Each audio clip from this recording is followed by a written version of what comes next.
Welcome to Zor News HD.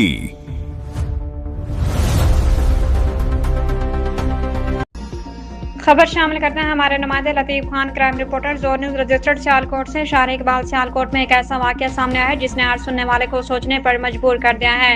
एक नौजवान ने अपने ही वालिदैन पर तशद्दुद के संगीन इल्जाम आयद करते हुए इंसाफ की अपील कर दी।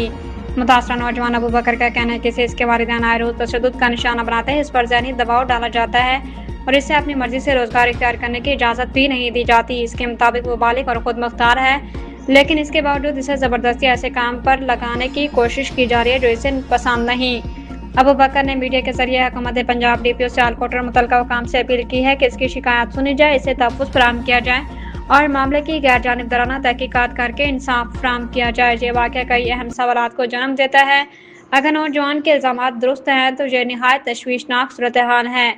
अगर मामले का कोई दूसरा रुख भी मौजूद है तो इसे भी सामने आना चाहिए। ज़रूरी है कि मुतल्लिका इदारे फौरी तहकीकात करके हक़ाइक़ कौम के सामने लाएं ताकि इंसाफ के तकाज़े पूरे हो सकें।